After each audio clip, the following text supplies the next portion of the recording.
Hello, my name is Marcus. I'm the compiler of a collection of therapy quotes entitled 1001 Windmills of the Mind. This is TQ 1226 to 1232. Therapy quote number 1226 adds to our collection of quotes on the topic of transference.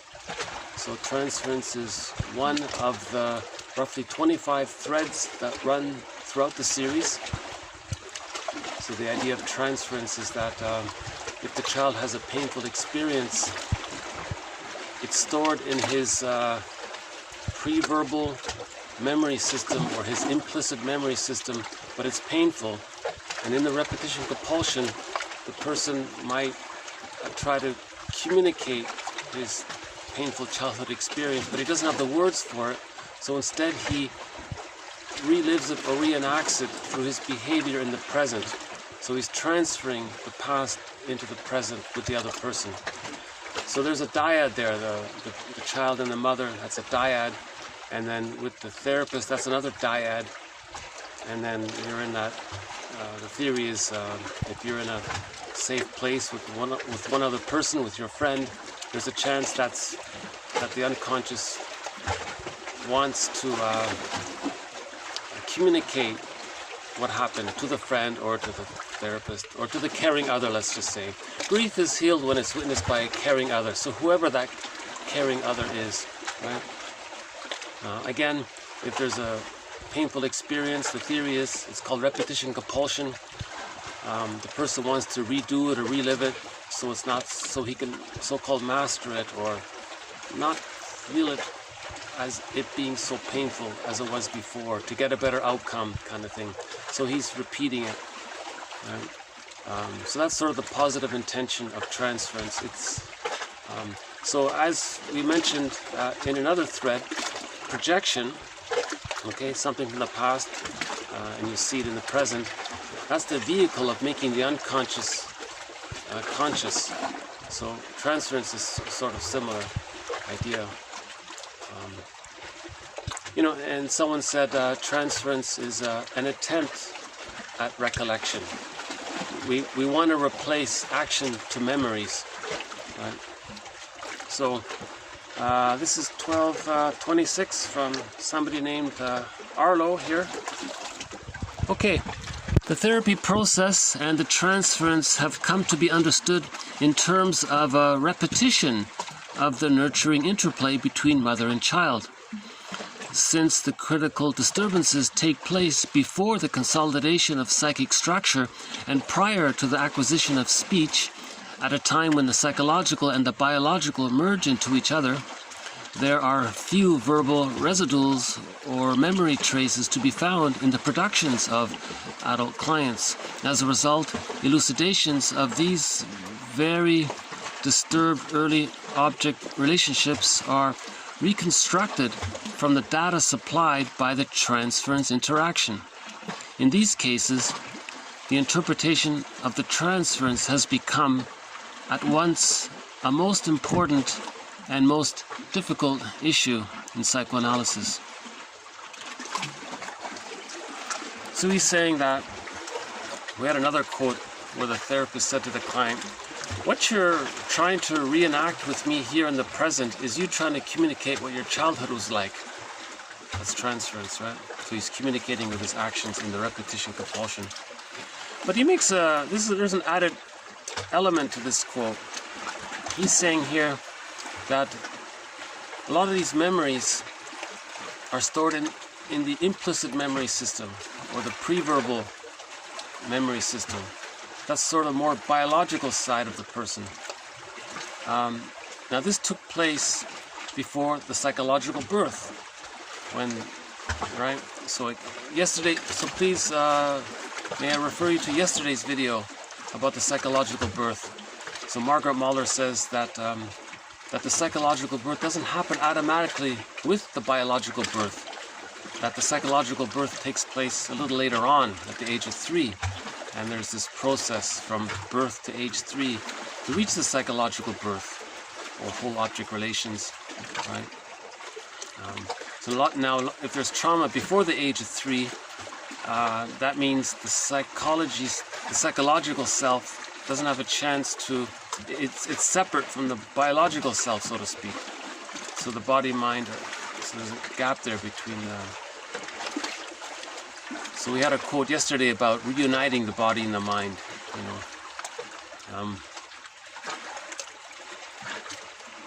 So again, so the first part here is, okay,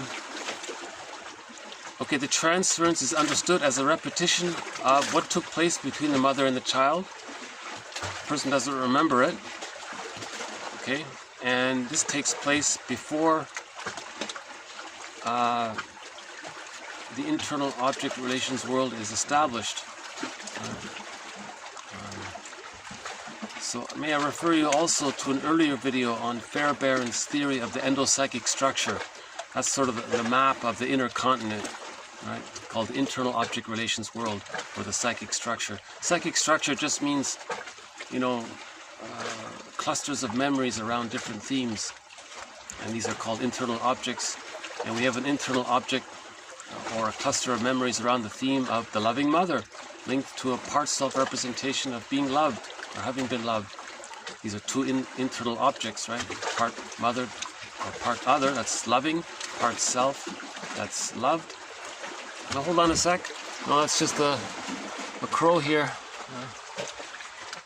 Well, if we're lucky, we'll get to see the heron. That's one of the companion animals in this series is the heron. The others are the mosquito, the blue jay, the fox, and the crow. And we might see the seal here today, I'm not sure. Yeah, so that's point number one, repetition. The transference means the repetition of the mother-child interaction. Okay. Now during that mother-child interaction, it was painful for the child. Okay, and the child doesn't have speech at that time. Okay, this is more in the implicit memory system.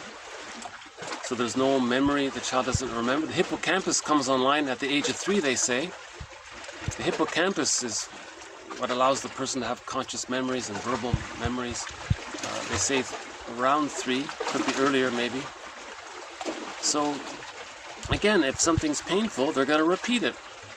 Right? That's repetition compulsion. Whenever there's a trauma, the person wants to recreate it, redo it, relive it, remaster it to see if they can get a better outcome.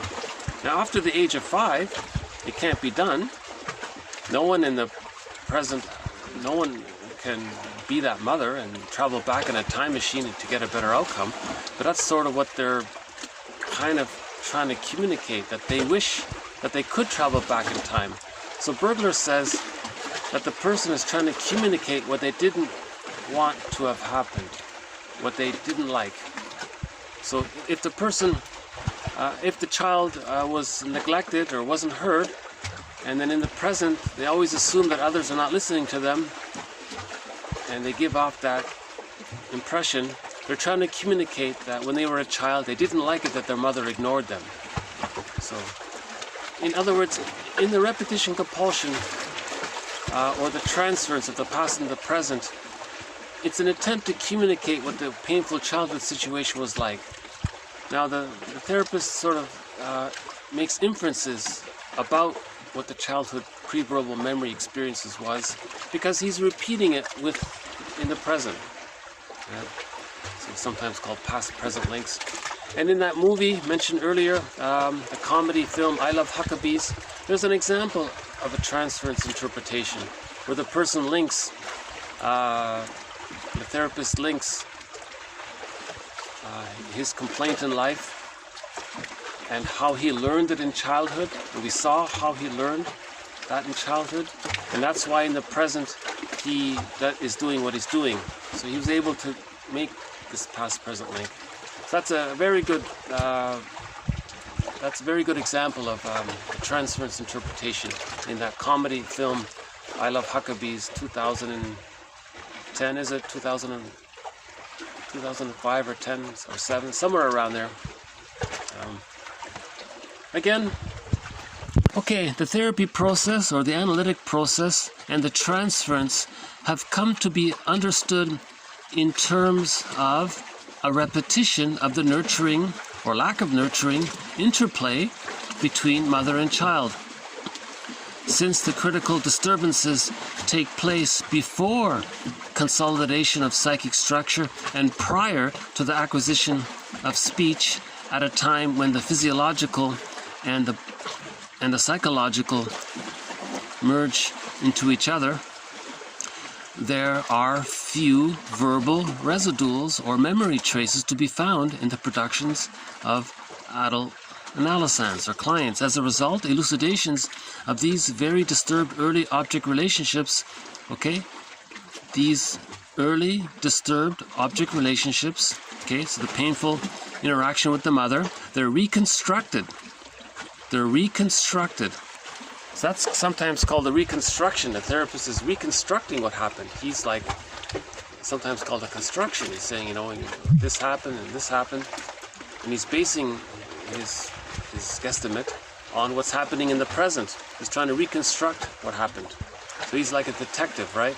In that comedy film, they call themselves existential detectives, right? So, okay, the disturbed mother-child relationship that took place, it's reconstructed from the data supplied by the current transference interaction. Okay? In these cases, interpretation of the transference has become at once a most important and most difficult issue in psychoanalysis. So this is a major topic in the psychoanalytic perspective. You know, how to make use of transference, how to make a transference interpretation, the difference between a negative transference and a positive transference. So if it's a negative transference, of course, there's two forms of the negative transference. One is the person projects or sees or views the person in the present, or is reminded of, by the presence of the person in the present, by the person in the present of the parent. Now the child felt pain. Now they're reminded of the past pain with the parent. They transfer this into the present. Now the person is an adult. He's going to express his anger at his parent, but he's not aware of it. You see? So the baby couldn't express his anger to the parent, didn't have words. Now in the transference situation, he's going to be angry at the therapist because he's projecting the critical mother onto the therapist. So now he's going to be pseudo-aggressive and, oh, therapist, you're so bad, or friend, you're so bad. He's trying to say what he wished he could have said to his parent, or he's trying to persuade his parent to not do what they're doing. So the therapist, okay, it reconstructs what happened in childhood by the transference. The second variation is sometimes the child identifies with the aggressor. He projects his wounded, devalued, unloved, hungry, enraged, empty part self onto the therapist, okay, and then treats the therapist in a belittling way to communicate that when they were a child, that the mother belittled them. Okay, so the mother was rejecting or demeaning or unavailable or painful. The child identifies with the aggressor, and then he grows up and does to others what his mother did to him to communicate what his mother did to him. So those are two variations of the negative transference. And then there's the positive transference, where the person, wants to see the therapist as all good, and or they to continue their development, or they, or in the identification with the good mother, they may want to take care of the therapist. So it's different variations there, right? So you can project the part self that's wounded onto the other, okay? And then you identify with the parent, either positive or negative, or you do it in reverse. So there's four variations there, right? Now, in the internal object relations world, there are a variety of representations of the other. There's the part mother that's loving. There's the part mother that's promising or tantalizing. Part other that's refusing. There's the part other that's supportive. Okay, there's part self that's loved, part self that's supported, the part self that's being enticed or being given false promises. And then there's the rejecting, the feeling of the rejected self. Now, any one of these 8, this cast of characters, this internal theater, the person can project any one of these 8 characters. And at the same time, they can identify with any one of these 8 characters. Okay, so this projection process or this transference process, that's the route to make the unconscious conscious. The person wants to see. So the unconscious self is trying to communicate to the conscious self. So in that comedy, there's a TV show from the 50s, I think, and she said to her friend, "You owe it to your unconscious mind to listen to what your unconscious is telling you. You owe it to yourself, your unconscious self." So when we say know thyself, we know the conscious self and we know the unconscious self. The unconscious self is communicating to our conscious self, and it does so through projection, through repetition, through transference, bringing the past into the present. That's how the unconscious is trying to make the unconscious conscious, itself conscious, right? So that's a major thread in the series, so we've added one more quote to it. I think it's a pretty good quote here.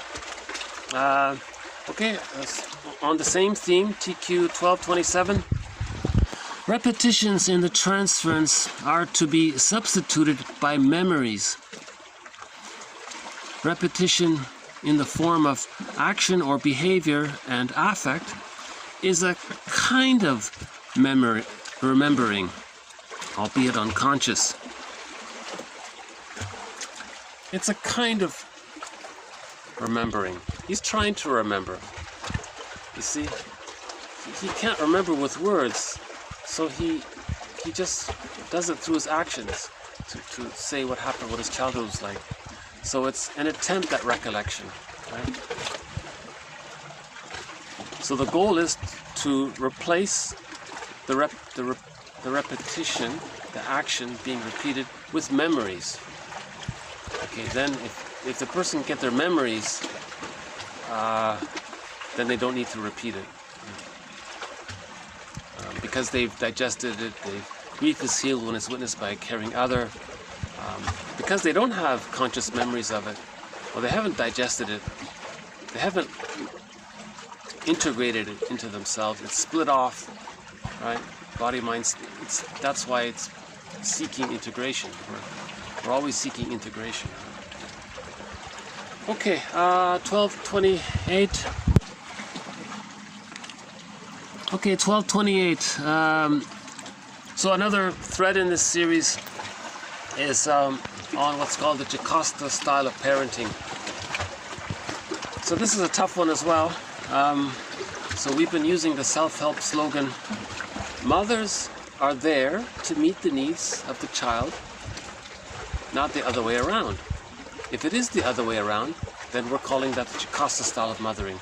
Meaning, when the mother was a child herself, she didn't get her needs met. She then, grows up, has a baby, and now thinks, finally, someone's going to meet my needs. Someone's going to see me, give me consideration, give me respect, and she feels she's caught in her existential dilemma. She feels this great need. We all have a need to be seen and respected, so she's going to coax the child to do that for her. So that's called childhood parentification or partnerification. She's trying to get the child to be her parent. That's called the Decosta style of parenting, right? Of course, the child suffers as a result. So this adds to our collection on the Decosta style of parenting. Okay, mothers who adopt the Decosta style of parenting exploit their children who are who are sensitive, alert, and have many antennae, okay, who quickly learn to adapt to the narcissistic needs of their parents. Their behavior will then give the mother all the mirroring, consideration, and admiration which she had missed as a child herself. the result will be that, in spite of excellent performance, the child's own true self cannot develop.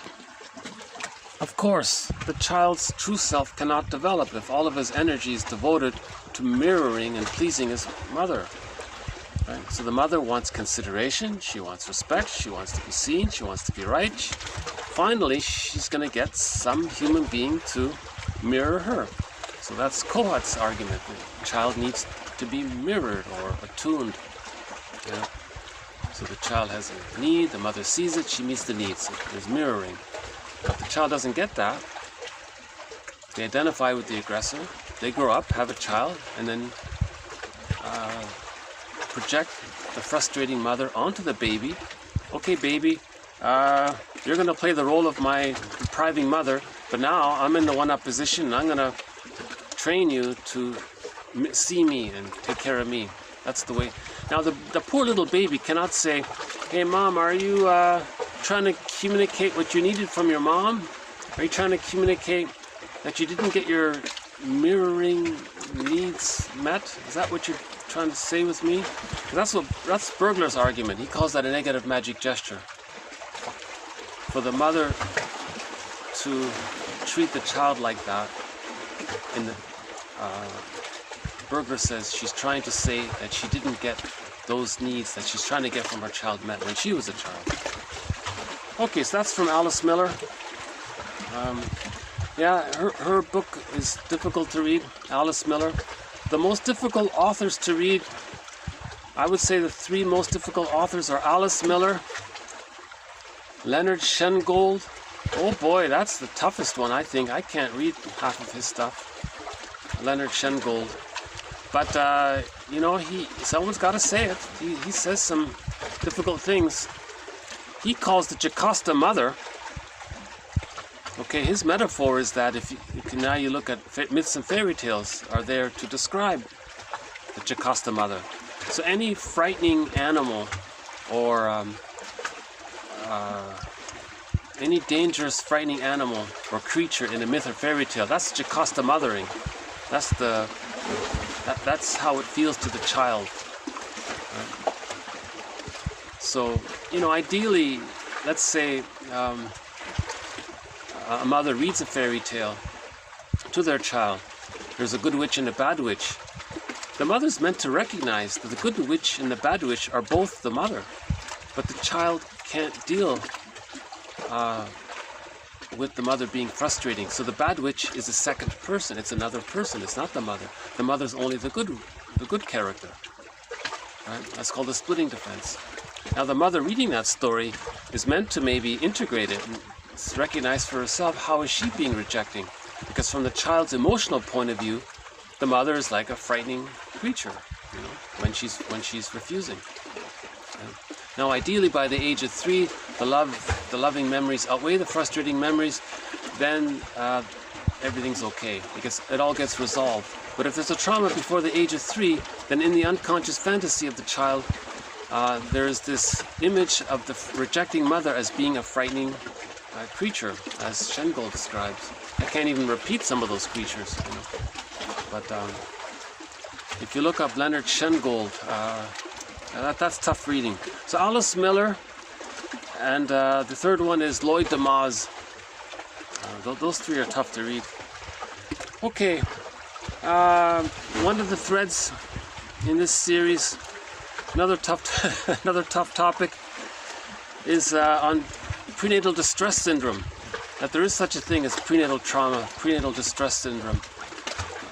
If the mother is too stressed, her cortisol can enter into the child's own placenta. Remember, the placenta is a part of the child. That belongs to the child. The placenta attaches to the wall of the uterus, but that placenta comes from the child. Now the theory is the mother's cortisol can enter into the placenta, which means it then goes down the cord and enters into the child. Now the child is distressed from the mother's cortisol. The mother's cortisol enters into the child. And that's called prenatal distress syndrome. And that can set the stage up for later trauma. So we're adding one more quote to our series of quotes on prenatal distress syndrome. or prenatal trauma. Okay, the prenatal state might not always be as undisturbed as one usually imagines it to be, and that unpleasant experiences during that stage might precede and foreshadow later bad experiences during and after birth. Because he's so weakened, he's so vulnerable, he's so sensitive, he's already traumatized in the womb. Now if the birth is stressful, he's more susceptible to achieving birth trauma. And then if you put those together, now he's vulnerable to receiving developmental trauma, where he's not able to go through the stages and reach the psychological birth because he's already so stressed out from the prenatal trauma and the birth trauma. Now the good news is the mother can heal prenatal distress syndrome and birth trauma with a secure attachment style. If the mother offers a secure attachment style, it's all good. The child it'll correct itself. The loving memories with the mother is enough to heal all those earlier traumas. But if the mother's rejecting or frustrating during those first 3 years, the child's going to end up with an insecure attachment style. That means they still have to use that splitting defense mechanism where they deny that the mother's so rejecting. And then later on they project the frightening mother onto others and think others are so horrible. Right? And then they see the world in a negative light because they're always projecting the frightening mother because they can't keep it within because it's too painful. So they're still using that splitting defense mechanism. Right? Or they identify with the aggressor, they become the rejecting mother, right? That's the narcissistic pattern, and then they devalue others. They're negative, cynical, put down humor, negative, sarcastic humor, and so on. To communicate, they're acting like their mother to communicate how their mother was, basically. So that's one more on the prenatal distress syndrome. Okay, the next one's a longer quote. I thought it's interesting. So one of the threads in this series is the codependent pattern. Another one's on the narcissistic pattern. One is on the schizoid pattern. We even have a little bit of a thread on that Iago character. But so far in this series, we haven't covered what's called the borderline. I've avoided that because it's so confused and so muddled. So I've just decided to avoid that whole question. Now the codependent pattern is sort of a maybe slightly mild resemblance to it because they're emotional and all that. But it's not as dramatic as what most people refer to as the borderline pattern. The codependent pattern, their arrested development is between 15 months and 36 months. So they pass through the narcissistic phase. Arrested development prior to the 15 months, that's the narcissistic pattern. Right? If they get past 15 months, but they couldn't reach the 36 months, that's the codependent pattern. Right? Now, if the arrested development takes place much even earlier, let's just say within the first year, that can lead to the hostile provocative attachment style. Now the schizoid one is very detached emotionally. It takes different forms. So this next one is on the so-called the borderline pattern that's commonly talked about, that's in the mainstream. So the mainstream idea of the borderline pattern. I think he offers a pretty solid idea around it. So this is by a guy named Grotzkin. So he says the borderline pattern is a subtype of the narcissistic pattern. Okay, now what's the narcissistic pattern? So now let's use his version of the narcissistic pattern. His version of the narcissistic pattern is that you have two forms of it. The manic form, that's the exhibitionistic type, the devaluing type, the pompous type, and they think they're so entitled. So we know about that very much. We see that all the time, right? Then there's the schizoid type. So they're legends in their own minds, and they're withdrawn, and they have relationships more with these internal characters, and they're avoiding interpersonal relationships. So they can also feel so special that way. Okay, now the narcissistic pattern, they're kind of strong in those two areas, either being the manic exhibitionistic one or the more inverted closeted one. That's the schizoid one, he's calling it. Now the borderline one, it's the same thing, but it's tenuous. It's weak for them in the narcissistic. So they're weak narcissists, put it that way. So I'll let the quote speak for itself. I think it's worth a read through a couple of times to get it. So here's TQ 1230. So this quote, a long one. Think of it as it describing three personality types. Okay. The narcissistic type in its two forms, the exhibitionistic and the schizoidal, but they're both narcissistic. Now they're aggressive about it, so it appears solid, right? Now the borderline is the same thing, but it's weak. It's a weak version of it, a tenuous version of it. That's his theory. I thought it was interesting, so I included it in the bonus material. So by the way, all of the quotes beyond 1001 are the bonus quotes, so we're into the bonus quotes now. The core collection runs from TQ1 to TQ 1001. Right? But if anyone would like the collection, if they ask for the link is below. The bonus quotes are included in the collection. And you know what's really very worthwhile about the bonus quotes? There's a whole new thread on the psychology of religion. It's not in the core collection, but it's in the bonus quotes, and it comes with the collection overall, the printed collection. And not all of the quotes on the psychology of religion are being posted in the YouTube videos, but they're in the collection. So that alone, I think it's worth it to get those psychology quotes on religion. There's a whole bunch of quotes by Burglar. That alone, I think, is worth the collection. It's a great collection. I think it's. I think there's a lot of value in these threads. And now we're potentially starting a new thread, right, about this borderline question. Okay, so here goes. Again, think about the narcissistic pattern. You're familiar with the exhibitionistic one, the devaluing one. The Don Juan uses others, selfish, it's all about him. And he spends a lot of energy coercing others to make others believe he's so important and special and entitled. Now remember, the narcissistic pattern, the ideology of it, the psychic structure of it is that the self-image and the other image are still fused, right? So from the baby's point of view, the mother is the giantess in the nursery, and he's special. Remember when the baby's in the womb, he thinks it's all about him. He has a need, it gets met. Okay. Now after birth, in the extended womb, that sort of continues. That's called the stage of symbiosis. He has a need, mother meets the need, it gets met. So he thinks it's all about him. Now if he's stuck there, that's a narcissistic pattern, the grandiose self. Okay, so he identifies with the grandiose self, the infantile megalomania, part self of him. Now the devalued, unloved, hungry, enraged, empty part self, he splits off and denies and represses and projects away. So he denies that. And then he identifies with the aggressor. Now the aggressor is omnipotent, okay, the one-up position. So now he thinks he's in the one-up position.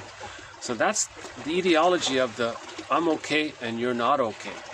You see, he denies that he was not, that his mother saw. He denies his interpretation, which is accurate, that he believes he was unloved and devalued. And he denies that. He doesn't want to accept that I'm not okay, mother's okay. He can't handle that. It's way too painful. So he just says, okay, he'll be the mother. Now he thinks he's okay because he's the mother and the mother's okay, so he's okay, and then others are not okay because he projects himself onto others. So again, yesterday's video covers that. So may I refer you to yesterday's video. So, so we're familiar with the narcissistic pattern, the entitled, the Don Juan, and all of their energies to convince you of how special they are and how special skills they have, and they want to charm you and convince you, and they're good at that, and a lot of people buy it, you know. The test, of course, is that the moment you're not useful, they'll devalue you. Then you realize, oh boy. Then that's why that's why there are so many self-help books out there to reveal this. Okay, so we're familiar with the narcissistic pattern, that form of it. Now, Grodsky, he says the second form of it is the schizoid pattern. He calls that a form of the narcissistic pattern, but it's just their legends and their gods in their own minds and their fantasies, basically. Okay. Now, the borderline pattern could be either one of these two, but they're not successful at it, ironically, right? And so that's why they're more dramatic, more impulsive, more chaotic, more dramatic, more impulsive, more, right? So that's the idea around that. Okay, so he has sort of like a little model all within itself almost, this one here. So this is a good quote, I think. I think it offers quite a lot in this quote. So I think it's a good quote. All right, TQ 1230 by James Grodsky. What seems to give the borderline personality organization and borderline state its uniqueness in differentiating itself from psychoses on one hand and neuroses on the other is not so much its mid-place on the spectrum, but is instead a quantitative difference. This quantitative difference is characterized, in my opinion, by the presence of a psychotic personality organization and a normal or neurotic personality organization, which have undergone interpenetration with each other. Okay, so he's just referring to the ancient idea, very, very old idea, that the borderline pattern was somewhere in between the guy in the hospital who thinks he's Napoleon, right? The really deluded one, out of touch reality, and the normal or neurotic, and he's somewhere in between, and he flips back and forth. That was an ancient idea, so he's just referring to that. He's saying, no, it's not about being on a spectrum in that sense. He says, why don't you take those two, the Napoleon guy and the normal guy, and then fuse them into one, and they interrelate and intermix and they blend together, and he thinks that's the cause of the borderline pattern. Interesting idea. I don't fully grasp it myself, but there's something to it intuitively. There's something there. Okay, and so he goes on here. Let's go on. It is as if a collusive symbiosis exists between these two personalities, which allow for an unusual tenacity, stability, and cohesion. This amalgamated personality seems to be successful in preventing psychotic breaks, although momentary psychotic episodes do occur. Okay. So that's why they can function, you know, in society. They're dramatic, but they're not in the hospital, right? Okay, one of the factors which seems to distinguish narcissistic from borderline personality disorders is the greater ability of the narcissist in utilizing his object relations to maintain a sense of pseudo-cohesion. The borderline personality is itself a particular subtype of narcissistic disorder. Okay, so there's a key point here. The borderline personality is itself a particular subtype of narcissistic disorder. The narcissistic disorder is more cohesive in his hate. He's just consistently, aggressively, constantly hateful. His main emotions are hate, greed, envy, spite, vindictiveness, schadenfreude, and he's consistent and stubborn in all that hate, right? So he's cohesive in that sense. The borderline is the same, but he's not cohesive. That's his idea. Okay. We believe what have generally been called narcissistic personality disorders correspond to manic and schizoid personality subtypes, where the former is characterized by a seemingly presumptuous and invasive, emboldened attitude towards reality, exhibiting a grandiose self and or a relationship to highly idealized objects in which there is the combined affect of triumph, contempt, and control. The schizoid personality subtype, on the other hand, is characterized by a withdrawal into the internal world in which there is an unusually high value given to objects of the internal world, including thoughts, obsessions, preoccupations. There is a sense of inner grandiosity in a state of secretiveness relative to the external world. You know, I'm wondering, I'll check this one out, but I'm wondering if that was Walter Mitty, The Secret Life of Walter Mitty. He had all these fantasies. I wonder if that's sort of like that. But we have a thread on the schizoid pattern by a guy named Harry Guntrup in the Core Collection. So he describes that. The Enneagram 5, the unhealthy 5 on the Enneagram describes the schizoid subtype. Right? And he's saying the unhealthy 5 is a kind of narcissist. Right? Again, they don't invest emotionally into external interpersonal relationships. They're just the furniture. He's more interested in his obsessions and his fantasies and his inner plans and inner schemes. And, maybe the stereotype is a lot of professors are like that, or a lot of books and things like that. Right? Okay, but not all 5s are like that. Okay.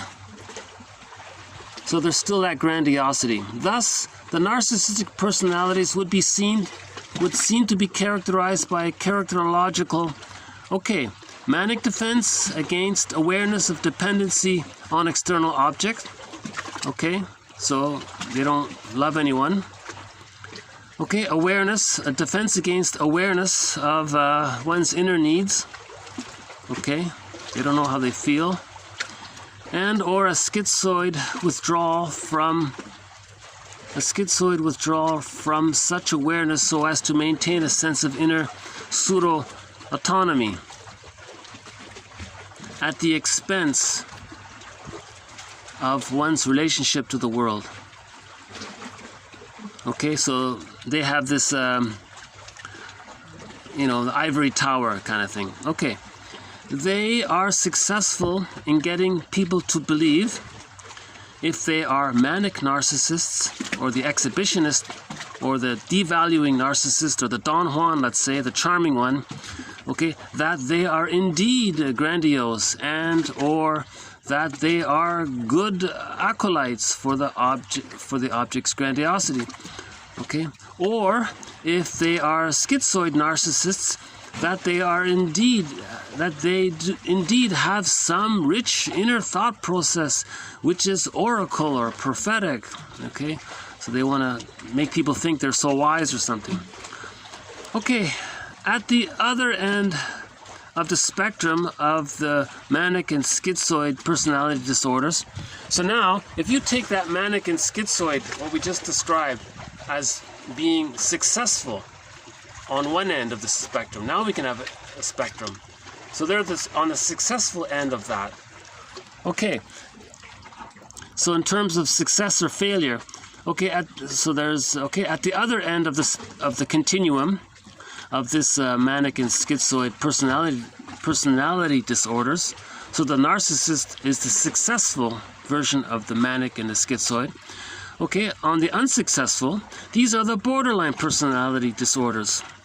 What distinguishes them is their vulnerability to disorganizational episodes, and I should like to add a relationship to reality and to the objects of reality, which is somewhat more questionable, thin, and tenuous than is characteristic of their more successful narcissistic brethren.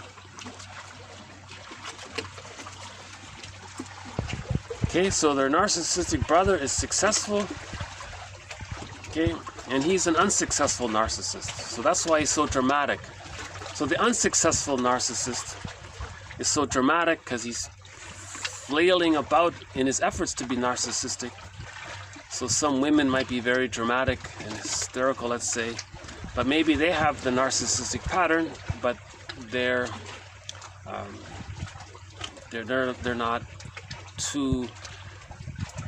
not that hateful in it.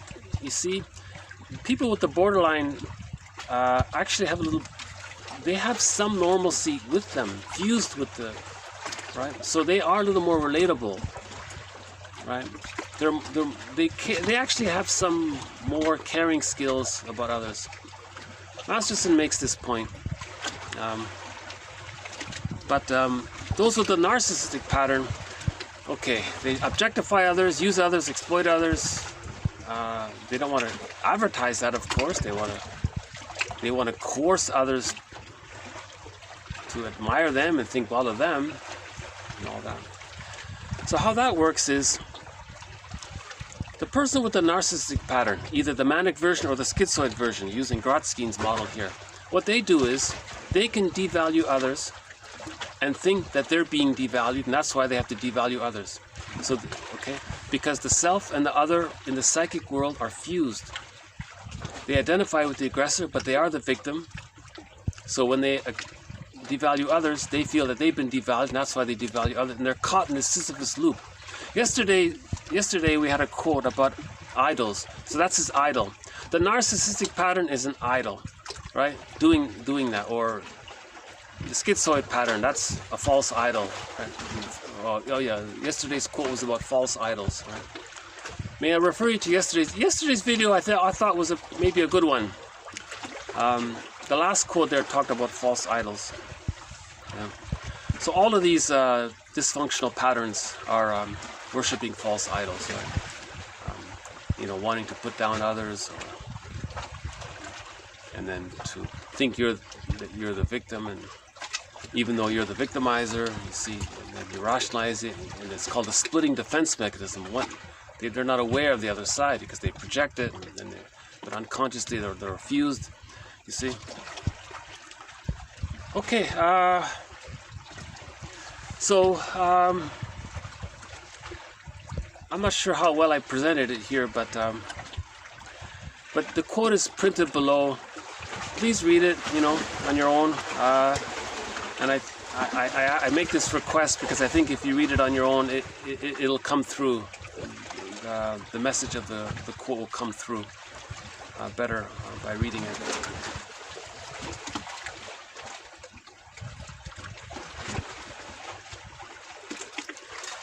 You see, the codependent pattern, they care more, they have empathy, they still use the I'm not okay, you're okay. Remember, the baby thinks, it's called the moral, in the beginning the baby thinks he's not okay and his mother's okay. Now in the codependent pattern, he still maintains that. He still has that hope, right, of getting mother's love, so he's not okay and his mother's okay. And then later others are okay and he's still not okay. That's the codependent pattern. So they're the givers, the pleasers and all that, because they want to still win mother's love. They're stuck there. Now in the narcissistic pattern, that's too painful. They identify with the aggressor. So they're the I'm okay, you're not okay. So they're stuck there. Now in the borderline pattern here, it implies that they still think that they're above others. So they're still narcissists, right? Although maybe sometimes the healthy side of them maybe is able to relate at times. See, that's why that first sentence is interesting. He says here there's a fusion between the two.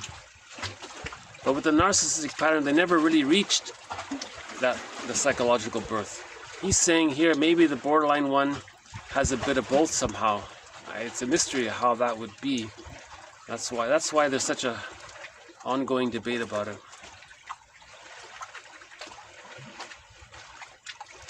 I've just been using the hostile provocative attachment style. Most people, when they think about the borderline, it's sort of more, it often resembles the hostile provocative attachment style. But that's not what we're talking about here. We're not talking about the bully pattern. We're talking about maybe the more hysterical, dramatic, impulsive, but maybe there's a version of the bully pattern and the borderline pattern being mixed in together, you see. All of these theories are tentative, approximate models to try to capture what's going on. There's no set, no one's got the perfect answer here, obviously. Take a look around, let's see.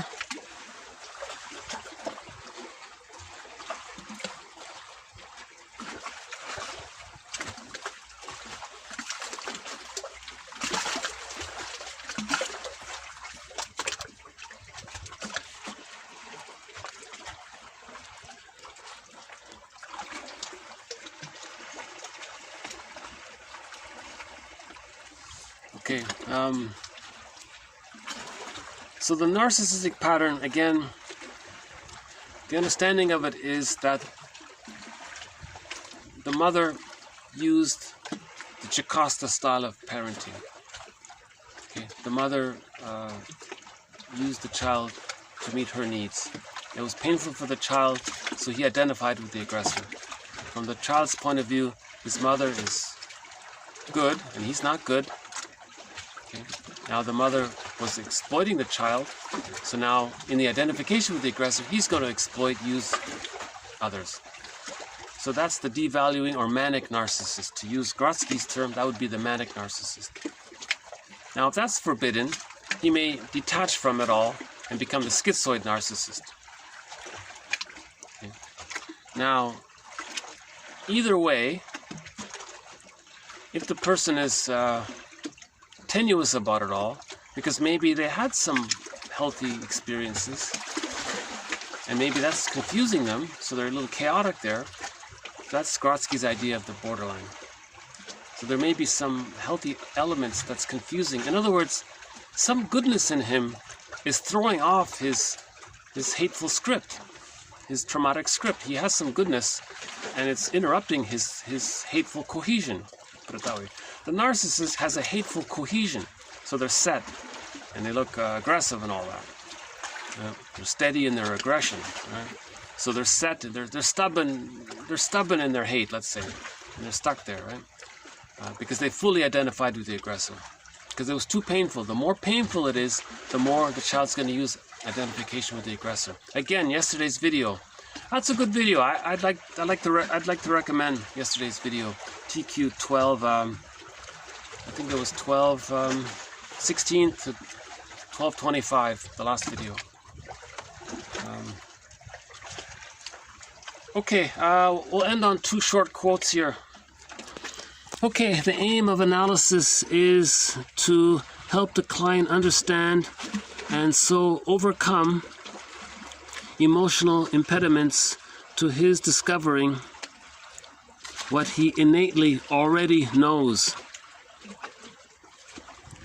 See, he has the idea that everyone innately, unconsciously already knows that they've been hurt as a child, that they didn't get the love they needed, or that the mother exploited them. They innately know it. It's in the implicit memory system, but it's pre-verbal.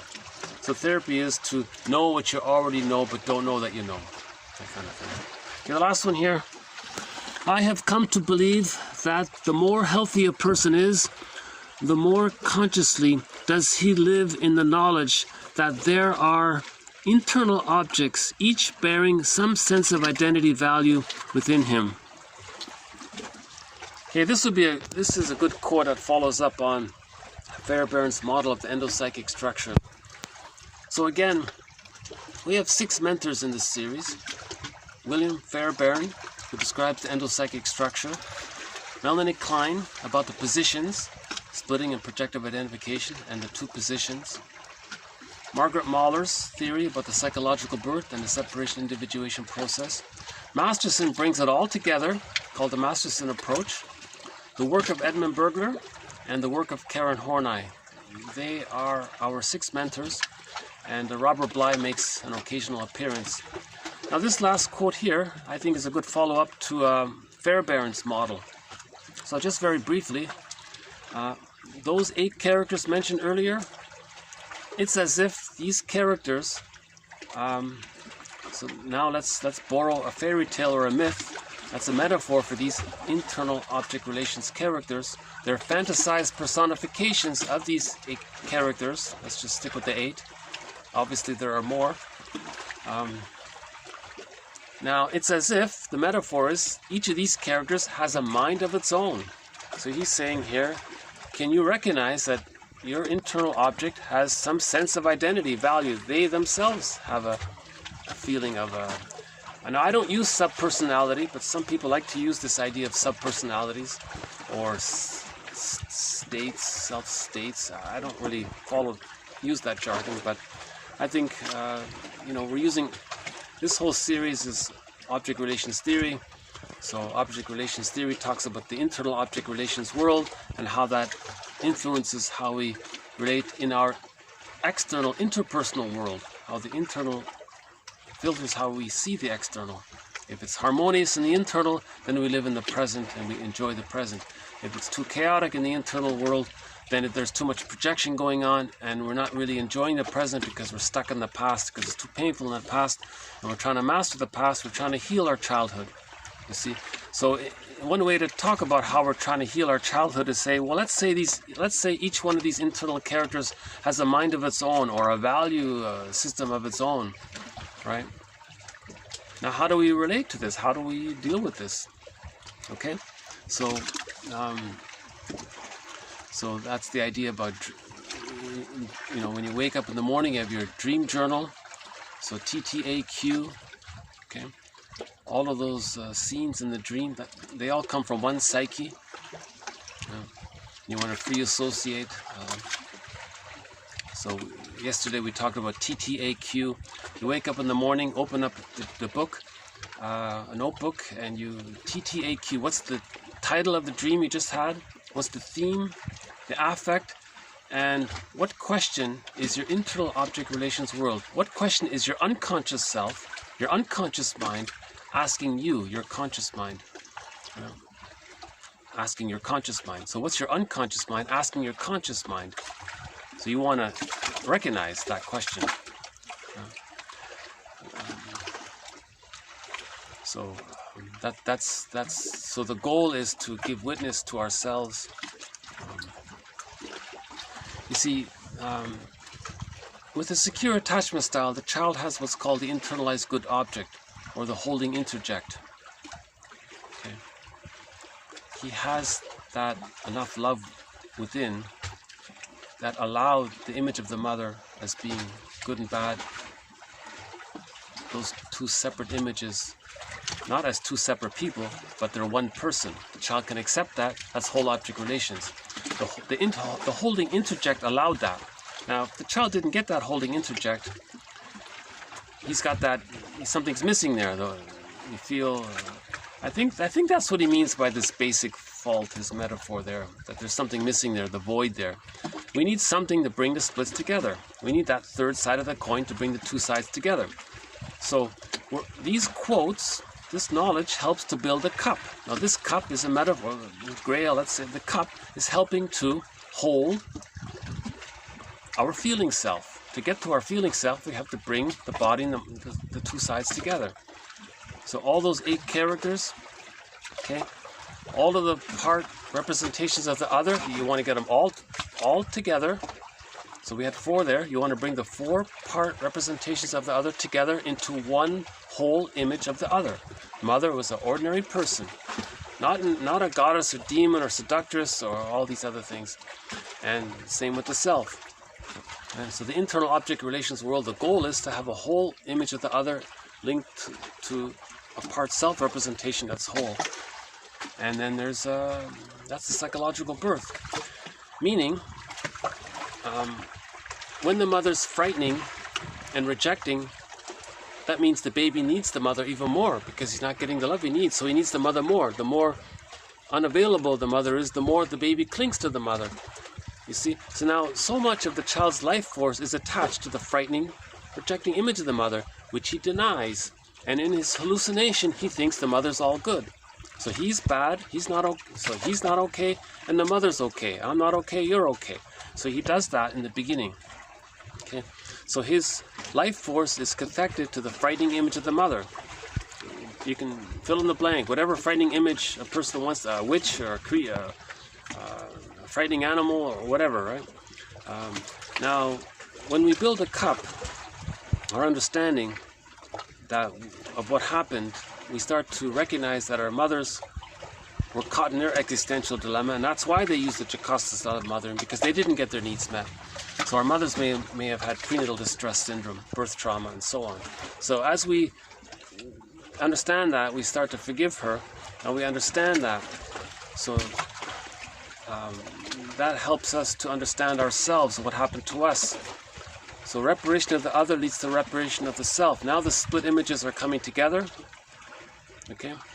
So our understanding, this meaning building our cup, means the split images of the mother, frightening mother and good mother, come together. Now, when the split images of the mother come together to form a whole object, the child's life force can now be cathected to a whole image of the mother, not just a frightening image of the mother. When that takes place, the child feels safe enough to decathect his life force from the image of the mother to himself. That's the psychological birth. When the plumb line comes to the self, the child's life force, his energy, connects to his self-representation. Whole self-representation. It has to be whole. So you need that whole object relations. So to get to whole object relations, we have to heal the splits. How do we heal the splits? We have to face the unconscious ambivalence.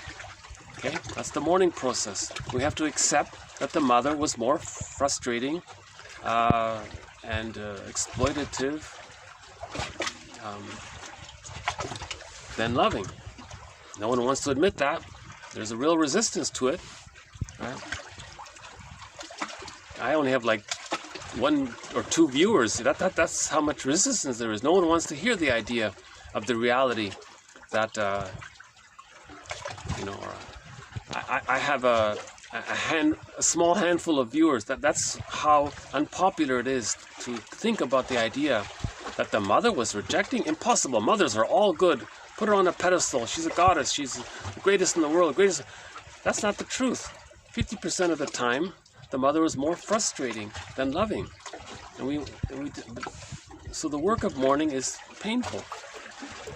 So for a period of time in the mourning process, we need to write an angry letter to our mother. We don't have to send it, but we have to acknowledge that the mother was rejecting.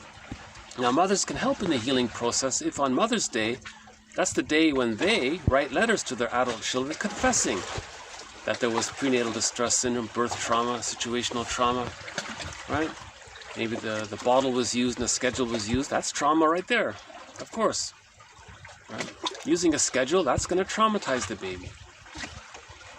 There's a debate about the bottle. Theoretically, if the mother's loving overall, maybe it's okay.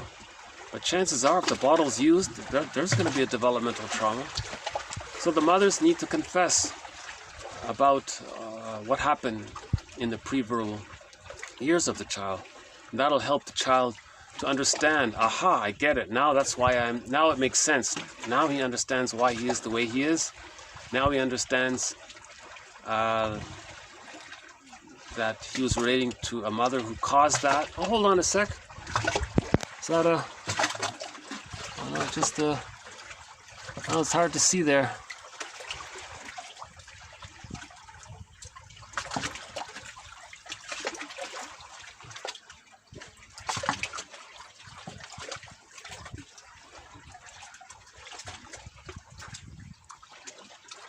No, I can't quite make that out, what that is. Maybe it's just a...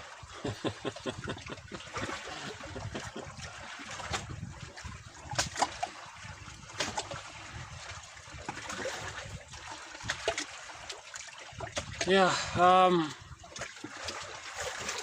so we got to forgive our parents. If we can forgive our parents, it's all good. We're going to heal. Oh, there he is. Oh, I think that might have been the heron. Is that the heron? No. Yeah, a large wingspan. He was flapping his wings there. Now, a lot of people, a clue that we're deluded is if we overly praise our parents. they're the greatest cook in the world, they're the greatest this and that. That's a reaction formation. It's too painful to know the truth. When something's too painful, we express it in the reverse. That's called reaction formation. Now that's another thread in this series. Another good reason, to order this collection, to learn about reaction formation. That's a difficult thread. I struggled with reaction formation all throughout this series. I think I'm starting to get it, And if you read through these quotes, okay, follow Robert Bly's suggestion, read psychology every day for 10 minutes, forgive psychology for its jargon, just forgive it, then reaction formation will make a little more sense. Okay, maybe we'll just conclude with our song here, our theme song.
So thank you very much. This has been TQ 1226 to 1232.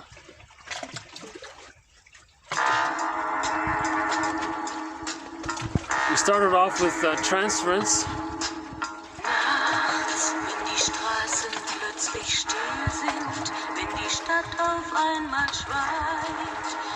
We had an interaction with our parents in childhood. We don't remember it, it's pre-verbal, but if it was painful, chances are according to theory, we're going to try to reenact it or replay it somehow.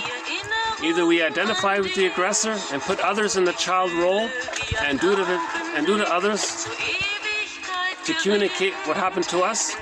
So we're trying to communicate what our childhood was like through action, called action language. It's an experiment at recollection. The person is trying to remember. They sort of remember. They innately remember, but it's all pre-verbal. So the therapist observes this and offers what's called a transference interpretation.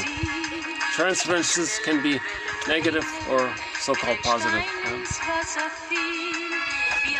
Okay, we want to substitute the behavior of the transference, the acting out of the transference, into memories. When we put words to it, memories are going to come up. You know, if you read a good quote, you might have a dream. That means your memories are coming up. If your friend tells you something that rings true, you might have a memory might surface. That's a healing process, right? So you want your memories. Childhood amnesia is that's a sign. That's probably a sign that there was trauma. If a person doesn't remember anything prior to the age of, I don't know, 8 or even 10 or something like that, not necessarily, but I'll leave that as a question mark. But if there's too much childhood amnesia, it implies that it's too painful to remember, right? So we want our memories. Okay, one more about the Decosta mother. Again, we're not blaming her. She was caught in her existential dilemma. Someone made an interesting observation. They said a lot of mothers form a fusion with their daughters, and they say to their daughters, look, daughter, we're going to be one, and we're going to be a team against all the bad men out there. So that daughter has what's called the electric complex. She couldn't separate from the mother. Now the mother herself, who used the Decosta style of mothering, she has an electric complex because her mother used the Decosta style of mothering. So that's intergenerational trauma. Now when the son is involved, we're just saying the mother complex, the Don Juan, the Peer Gynt, the Playboy, and all that stuff, right? Or the narcissistic pattern. So, one more about the prenatal distress syndrome. If there is prenatal trauma, that can foreshadow or set the stage for birth trauma because the person is weakened by it. If the child is weakened by prenatal trauma and birth trauma, they're going to be so sensitive to disturbances during the first 2 years that they can also achieve developmental trauma on it. And if there's a developmental trauma prior to the age of 3, that leads to the insecure attachment style. An insecure attachment style means the person is going to spend their lives trying to repeat, replay, redo the childhood scene over and over again like Sisyphus. Okay? They didn't achieve the psychological birth. Remember, we need the psychological birth to have access to the real self. Now, the real self is the part of us that tells us about who we uniquely are, and the real self allows us a wide range of affect. So if we need to mourn losses, we can mourn losses. So we need the real self in order to mourn losses. If a person doesn't have access to the real self, they don't mourn losses. If a person doesn't mourn losses, okay, that can lead to complicated grief, aggravated grief, chronic sorrow, burnout, nervous breakdown, like stress on stress. That can lead to the symptoms of PTSD, as someone said. That can theoretically enlarge the amygdala, making the person more hypersensitive and reactive. And that can lead to, as one person said, to becoming a curmudgeon late in life. Right? Miserly, bitter, stingy, all that. So Mead says we need more of our elders. We need more olders to become... We don't need more curmudgeons, he says. We need more olders to become elders. Right?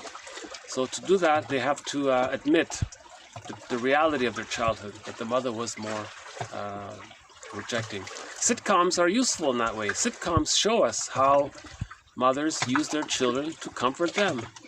Mothers demand that their children give them consideration, respect, validation, to be seen, because they didn't get it when they were a child. Now they're in the one-up position, You see, so sitcoms are useful. They're a mirror that way. You know, all these sitcoms about the demanding father.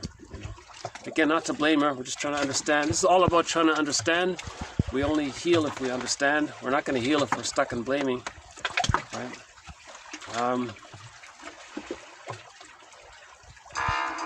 Okay, and we added Grotsky's quote here. I found this to be quite interesting. I think it's very worth. I think something that we can consider, worthy of consideration. In other words, I like it. I like this quote, although I don't fully grasp it, all of it.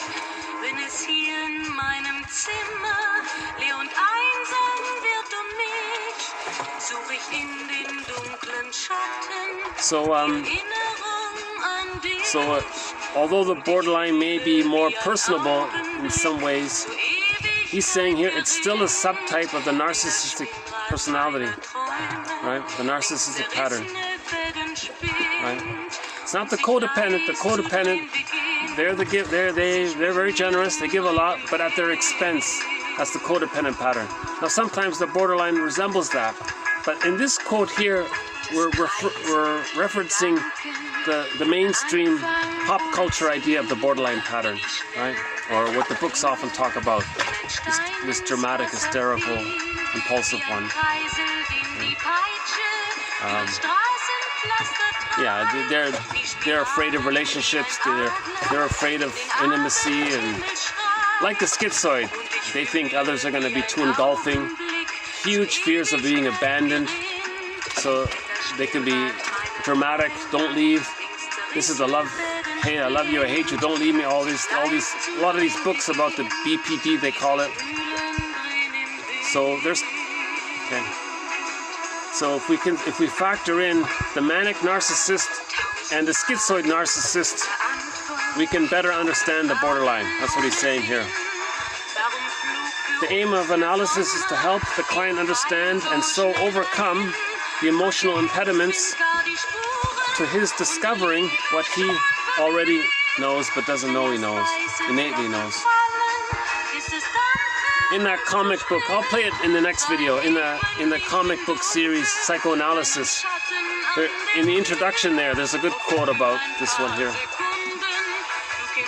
Okay, the last one here about it's about being aware of the internal object relations world. We live in two worlds. Klein says we live in two worlds. Our unconscious ego is relating to these internal objects, and our conscious ego is relating to our interpersonal relationships. Now our unconscious ego is going to project these characters into the present. Okay? So projection is the vehicle of making the unconscious conscious, right? So we live in two worlds. Okay, so I'll leave it here. So thank you very much. This has been TQ 1226 to 1232. Bye for now. More to follow.